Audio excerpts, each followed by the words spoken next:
주제표와 감사 캠페인 함께 하도록 하겠습니다. 감사의 씨를 뿌려 행복의 열매 맺는 교회, 감사의 향기가 되겠습니다.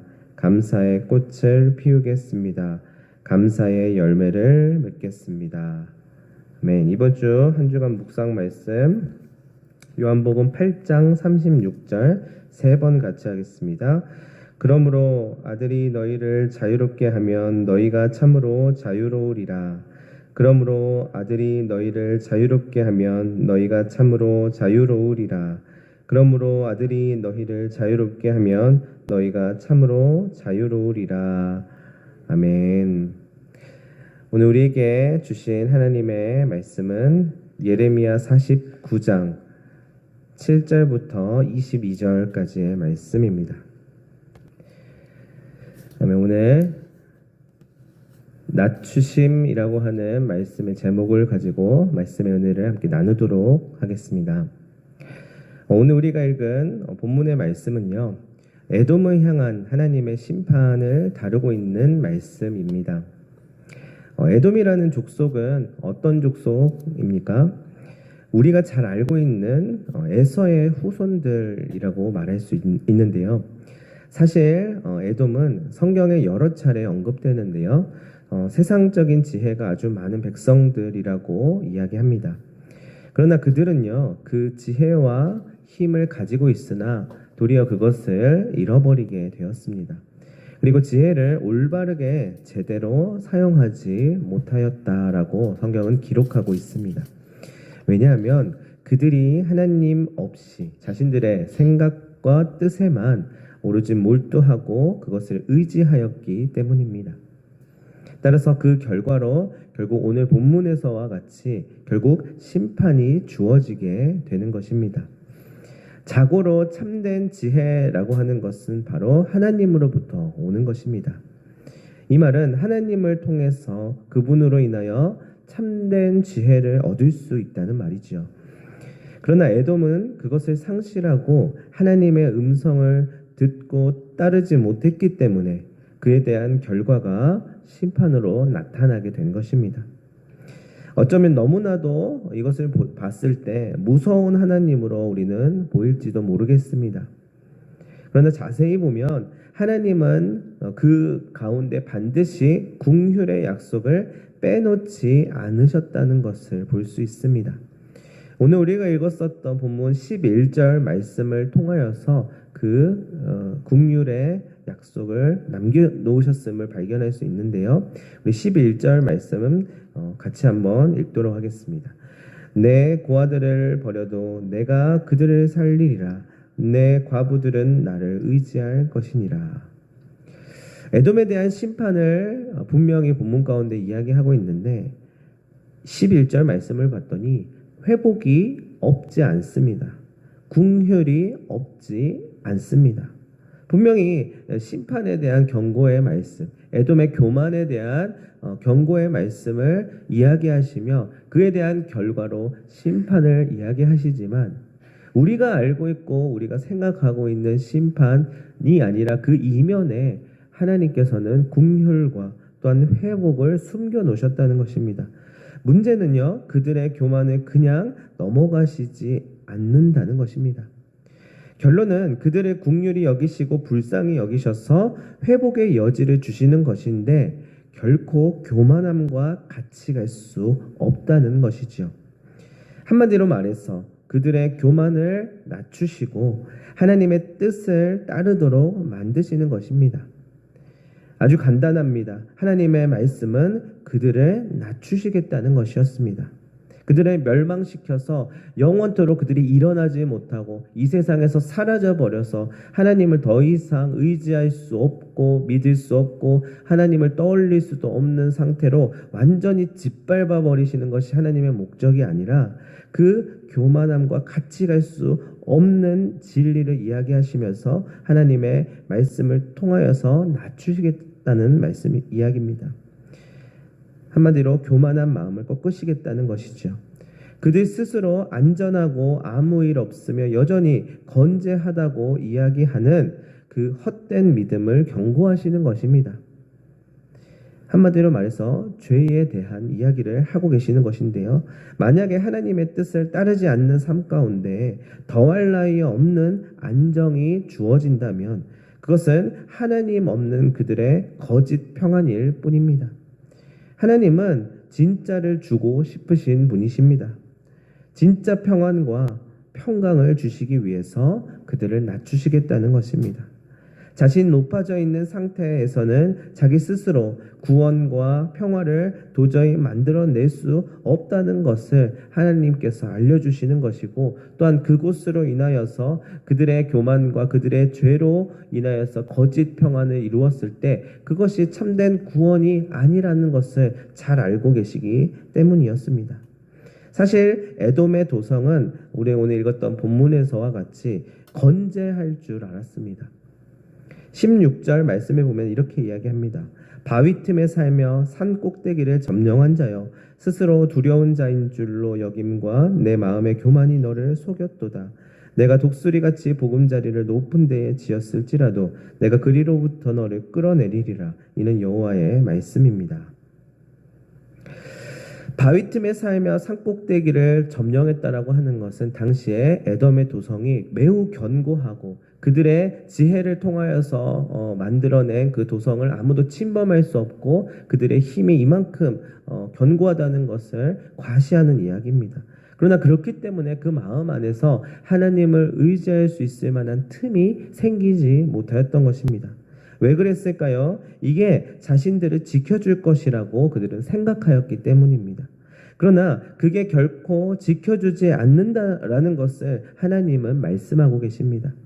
그들의 도성이 아니라 하나님께서 지켜주십니다. 하나님께서 멸하게도 하시지만 구원해 주시는 능력이 있으시다는 것을 기억해야만 하는 것입니다. 어디에 마음과 뜻과 몸을 두어야 하는지, 누구를 의지하고 따라야 하는지를 말씀하고 계시는 것입니다.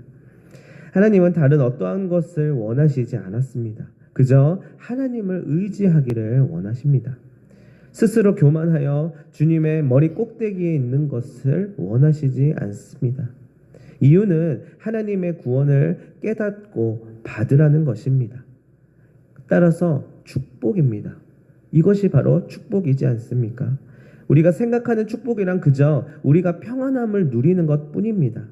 우리가 평안하면 그게 축복이고 하나님의 음성과 뜻은 저 멀리 미뤄도 괜찮아 합니다. 우리가 가장 슬프고 안타까운 일은 하나님 없이도 괜찮아지는 것입니다. 우리는 종종 그것을 심지어 원할 때가 있습니다. 왜냐하면 하나님의 개입이 너무나도 부담스럽게 여겨지기 때문입니다. 내 삶의 주체는 나이기 때문에 하나님은 낄 때 끼십시오. 그리고 빠질 때 빠져주시면 좋겠습니다. 라고 이야기하죠. 에돔과 다를 바가 없는 모습입니다. 스스로 잘났다고 여기는 마음인데요. 실제로 그렇게 여겼을 수도 있고 아니면 그 상태가 오히려 편하게 느껴졌을 수도 있습니다. 부담스러운 개입을 사전에 차단하고 내가 원하는 만큼 믿음도 제한해버립니다. 그러나 거기에 하나님의 음성, 하나님의 인도하심이 없다면 우리는 하나님의 축복을 받을 수 없습니다. 하나님의 인도하심을 진정으로 받을 수 없습니다. 그것은 마귀가 가장 좋아하는 상태에 이르는 것입니다. 고난에 비껴가고 싶고 전혀 문제에 대하여서 하나님을 결부시키고 싶지 않고 싶어 합니다. 그렇기 때문에 나의 생각으로 제한하여서 하나님을 그저 우아하게 믿는 신앙으로 살아가고자 합니다. 그러나 그때에 우리는 그것을 반드시 경계해야만 합니다. 정말 하나님의 음성을 듣고 있는지 아니면 하나님의 음성이라고 스스로 우기며 합리화를 시키고 있는지를 봐야만 합니다. 그러나 우리 하나님은 인격적인 분이시기 때문에 기다리시고 긍휼을 베푸시고 은혜로 덮어주십니다. 그러나 그것을 또한 이용해서는 안 된다는 것입니다. 교만이 틈타서 하나님의 긍휼을 나를 높이기 위한 수단으로 여겨서는 안 되는 것입니다. 이는 어쩔 수가 없는 것입니다. 예를 들어서 우리가 목적지를 가려면 5번 버스를 타야 하는데 스스로 7번 버스를 타도 갈 수 있다고 우기면서 계속 그 자리에 앉아서 목적지에 가겠지라고 생각하면서 스스로 있다면 그 버스는 7번 버스의 노선대로 결국 가서 다른 길로 가게 되는 것입니다. 하나님께서 인도하시는 길을 가지 못하고 결국에는 다른 목적지에 다다르고 말 것입니다. 그리고 거기에 구원이 없다는 것을 깨닫게 된다면 아마도 더 큰 실망과 원망을 하게 되는 것입니다. 주님의 음성을 들어야만 하는 이유가 바로 이것입니다. 제대로 알고 제대로 가야만 합니다. 그래야만 구원의 길을 걸어가고 마침내 주님의 영광을 누릴 수 있는 것입니다. 우리는 에돔의 모습에서 무엇을 보고 있습니까? 우리는 에돔의 모습에서 하나님의 진실된 사랑을 발견할 수 있어야만 합니다. 에돔의 길을 열어주고자 하시는 하나님을 볼 수 있어야 합니다. 하나님의 자녀를 향하여 심판하는 무섭고 피도 눈물도 없는 하나님을 발견한다면 그것은 아직도 성숙되지 못한 어린아이와 같은 모습입니다. 그저 우리가 하나님 보시기에 부끄럽고 죄가 많기 때문에 우리를 심판하셔서 벌 주시는 하나님만을 발견한다면 그것은 아직 우리의 신앙에 성숙되지 못한 것입니다. 그 안에 숨겨져 있는 하나님의 사랑을 우리는 발견해야만 합니다. 여러분, 하나님이 우리에게 잘해 주실 것입니다. 반드시 그렇게 하실 것입니다. 그런데 우리가 원하는 말과 원하는 모양대로만 말씀하시고 이루시지는 않으십니다. 그것은 바로 우리를 위하여서입니다. 우리를 그분께서 선하게 인도해 주시기 위해서입니다. 에돔은 그것을 외면하였던 것입니다. 우리도 마찬가지입니다. 우리의 길을 열어주시고 인도하시며 비로소 영광스러운 보상을 주실 분이 우리 하나님이십니다. 그러나 모두 때가 있고 과정이 있습니다. 우리가 주님을 신뢰하면서 그 한 걸음을 가야만 합니다. 우리에게 있어서 하나님의 뜻을 발견하고 하나님의 사랑을 발견해 나가는 데 있어서는 과정이 필요하고 또 때에 따라서 하나님께서 깨닫게 하시는 은혜를 발견할 수 있는 지혜가 필요합니다. 모든 일에 대하여서 모든 삶에 대하여서 이 삶의 주도권이 나에게 있으니 내가 모든 것을 결정하고 그 다음에 하나님의 뜻을 끌어다가 그 결정에 힘을 실어주려고만 하다 보면 하나님의 뜻을 발견할 수 없습니다. 먼저 하나님 앞에 그 뜻을 구하고 하나님의 뜻이 무엇인지 하나님께서 원하시는 것이 무엇인지를 기도하고 간구하면서 진정으로 하나님께서 내게 주시는 그 음성이 내 삶을 움직일 수 있도록 할 때에 비로소 하나님께서 우리에게 참된 축복을 허락하여 주시는 것입니다. 그러나 그것이 사실은 쉽지 않습니다. 왜냐하면 우리의 삶의 배경과 환경 속에서 우리가 스스로 우리의 주체성을 가지고 선택할 수밖에 없게끔 우리를 추동하고 만들기 때문입니다. 자꾸만 우리를 몰아세우고 하나님의 뜻을 발견하여서 그것을 따라가는 것이 조금은 비효율적이고 느리고 또한 그것을 이루었을 때에 내게 있어서 손해보는 것만 같은 느낌을 들게끔 합니다. 저에게 있어서는 가난이라고 하는 과정이 어릴 적부터 참 경험하기 싫은 환경이었습니다. 이 과정은 누구라도 마찬가지로 거치고 싶지 않을 것입니다. 그러나 어쩌면 하나님께서 선하게 이끌어 가시는 과정이요 또한 훈련이 분명하다고 생각되지만 결코 유쾌하지가 않는 것이죠. 하나도 기쁘지 않는 것입니다. 모든 싸움과 갈등은 거기에서부터 시작되는 것만 같고요. 나의 창창한 인생을 송두리째 땅바닥에 처박아 놓는 것만 같은 그런 상태를 지나가게 하는 것만 같습니다.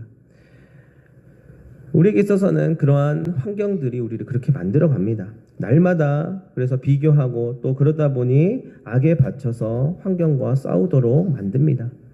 저 또한 삶을 돌아봤을 때 그런 과정 속에서 어떻게 보면 환경과 늘 싸워야만 했었던 것 같습니다. 눈물을 흘리고 머리를 쥐어뜯으면서 그 환경을 이겨내 보려고 합니다. 그러나 분명한 사실은요, 내 힘으로 절대 이겨낼 수 없다는 것입니다. 내 힘으로 바득바득 노력하고 그것을 이겨내 보려고 할수록 더욱더 어려워지고 또한 복잡해지고 비참해진다는 것을 경험하게 됩니다.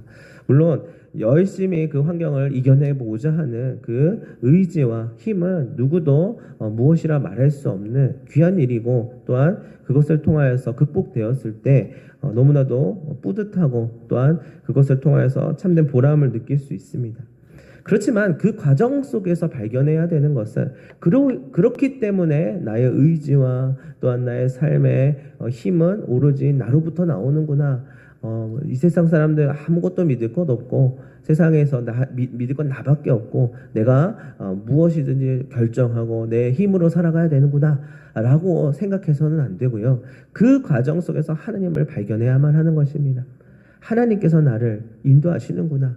이 어려운 환경 속에 있지만, 어려운 또는 상태에 놓여 있지만 이걸 통하여서 하나님께서 이끌어 가시는 길이 있는 것이구나 했을 때 결국은 극복되어지고 또한 이것들이 보상되어지는 것들이 하나님으로부터 나온다라고 고백할 때에 비로소 우리의 삶이 온전해질 수 있는 것입니다. 저 또한 그러한 과정을 거치면서 하나님의 인도하심을 따라서 걸어가는 중에 결국에는 하나님의 인도하심을 따라서 한 걸음 한 걸음 나아가는 그 은혜를 누리게 되었습니다. 그러다가 제가 어떠한 저의 동역자인 한 사역자 형님과 만나는 한 시간이 있었습니다. 그분과의 대화 가운데에서 제가 발견한 한 가지가 있었는데요. 저와 같은 사역자였던 한 형님이었었는데, 그분도 제가 목회자가 되기 전에 목회자 후보생으로서 목회를 하기 위해서 그 길에 들어온 분이셨습니다. 근데요, 특별히 배경이 달랐어요. 좀 삶의 내용이 달랐습니다. 나름대로 금수저로 태어나서 어려움을 모르고 살았던 분이었는데요. 미국 유학파 출신의 성격이며 말투며 행동 거지 하나 구김이 없는 아주 나이스한 분이셨습니다. 그래서 저와도 두루두루 좋은 관계를 유지하면서 지냈던 분인데요. 그런데 어느 날 그분이 차 한잔하자고 해서 같이 만난 적이 있습니다. 그래서 그분이 저에게 뭔가 물어보고 싶어 하시는 게 있다고 하면서 이런 이야기를 하시는 것입니다. 저에게 이렇게 말씀하셨습니다. 붐이나 그런데 내가 목회를 앞으로 해나가려면은 성도들의 삶을 공감하고 좀 알아야 하잖니? 그래서 그러는데 가난하면 도대체 어떤 기분이 드는 거야? 라고 물어보시더라고요. 그래서 제가 그랬습니다. 그걸 말로 설명해서 어떻게 알아요? 그 형이 진심으로 물어본 거예요. 왜냐하면 그분이 이제 목회자 후보생으로서 나름대로 너무너무 궁금한 거예요. 그래야 뭔가 하나님께서 맡겨주신 일도 나름대로 할 수 있을 것 같고, 또 알아야 뭔가 그것에 대해서 또 써먹을 수 있지 않을까. 설교 가운데 또 만남 가운데 신방 가운데 공감할 수 있지 않을까라고 해서 물어본 질문인데요. 제게 있어서는 너무나도 황당한 질문이었습니다. 전 너무나도 그 감정과 느낌을 사실은 잘 알고 있었습니다. 그러나 도무지 설명할 수가 없었습니다. 왜냐하면 직접 경험해보지 않으면 모르기 때문이에요. 돈을 주고 살 수도 없고요. 강제로 가난 체험하기를 겪을 수도 없는 것입니다. 그 애잔함과 간절함을 이루 말할 수가 없는데요. 마음으로 그것은 아는 것입니다. 저는 그 형님보다 사실 잘난 것이 아무것도 없었지만 그것을 가지고 있더라고요. 하나님께서 삶이라는 시간을 통하여서 알려주신 것이고 깨닫게 하신 것이었습니다. 그래서 우연찮게도요, 그분은 결국은 이 신학을 공부하고 이 신학대학원을 졸업하고 결국은 본인과 맞지 않아서 다른 분야의 공부를 하면서 완전히 다른 길로 가게 되었습니다. 목사는 되지 않았지만 나름대로 또한 성공한 삶을 살게 되었는데요. 중요한 것은 무엇이냐면 저는 그러고 나서 목사가 되었습니다. 왜냐하면 예나 지금이나 하나님이 나의 삶을 통하여서 말씀하시고 여기까지 인도하셨기 때문입니다. 하나님의 인도하심이 있다는 것이에요. 하나님의 인도하심이 있는데 각자의 삶의 내용을 통하여서 삶의 순간을 통하여서 메시지를 주시고 가르치시고 훈련시키시면서 비로소 그것을 통해서 하나님을 발견할 수 있게끔 하신다는 것입니다. 저를 통하여서 인도하시는 과정이 바로 오늘 여기에 있는 것이었고요. 또 그 형님을 인도하시는 과정은 또 다른 길에 있었던 것이었습니다. 근데 여기서 중요한 것은 무엇이냐면 하나님의 인도하심을 우리는 발견하고 또한 따라갈 수 있어야 한다는 것입니다. 그러기 위하여서는 낮추시는 그 하나님을 우리는 경험해야만 합니다. 때로는 가난을 통해서 낮추시기도 하고요. 때로는 삶의 관계를 통하여서 낮추시기도 하고 또한 내 뜻대로 되지 않는 앞날을 통하여서 가르치시기도 하십니다. 사랑하는 성도 여러분, 우리가 할 수 없는 훈련과 성숙되어지는 과정을 하나님께서 마련하시고 우리를 이끌어 가십니다. 당장에는 잘 이해할 수 없고 받아들이기 어려울 때도 있습니다. 그러나 삶을 통하여, 환경을 통하여, 때로는 아픔을 겪으면서 이끌어 가십니다. 그리고 결국 하나님의 선하신 뜻을 이루어냅니다. 그것은 책으로 공부할 수 있는 것도 아니고요. 누군가에게 물어봐가지고 지식으로 습득할 수 있는 것도 아닙니다. 삶의 내용을 통하여서 우리를 이끌어 가시며 하나님의 큰 사랑을 깨닫게 하시면서 인도하시는 것입니다. 그게 하나님의 자녀들이 살아가는 방식입니다. 나를 의지하고 나를 높이면서 하나님의 이름만 빌려다 쓰는 삶이 아니라 하나님을 의지하는 삶을 살아가시기를 바랍니다. 그래서 여지껏 하나님께서 나를 인도하시며 나의 앞날을 인도하시는구나 라는 고백을 날마다 할 수 있기를 바랍니다. 저는 특별히 시편 31편에 나와 있는 다음과 같은 13글자를 마음속에 늘 새기면서 살아가는데요. 그 13글자는 이것입니다. 나의 앞날이 주님 손에 있사오니, 나의 앞날이 주님 손에 있사오니. 여러분도 이 13글자를 날마다 잊지 마시고 마음 가운데 새기시기를 바랍니다. 주님을 의지하기로 날마다 결단하는 우리의 다짐이기를 바랍니다. 여러분, 주님이 잘해 주실 것입니다. 그러나 우리를 낮추시고 하나님의 뜻으로 인도하셔서 비로소 하나님이 보시기에 합당하게 사용하실 줄로 믿습니다. 그러니 두려워하지 말고 그 길을 한 걸음씩 주님 바라보면서 나를 주님이 지금 인도하시는구나. 때로는 고난이 올 때, 때로는 내가 원치 않은 삶을 만났을 때 하나님이 나에게 또 알려주시는구나. 나를 또 깨닫게 하시는구나. 나를 선하게 낮추시고 인도하셔서 비로소 하나님의 영광스러운 그 은혜 가운데 참여케 하시는구나 라고 발견하실 수 있는 여러분들이 되시기를 간절히 소망합니다. 우리 시간 말씀을 돌아보면서 기도하였으면 합니다. 하나님께서 우리의 삶을 통하여 교훈하시고 또한 알려주실 때에 결국은 하나님의 축복 가운데로 인도하시는구나라고 고백할 수 있게 하여 달라고 우리가 함께 말씀을 돌아보며 기도하였으면 합니다. 또한 우리 교회 공동체를 위해서 기도합시다.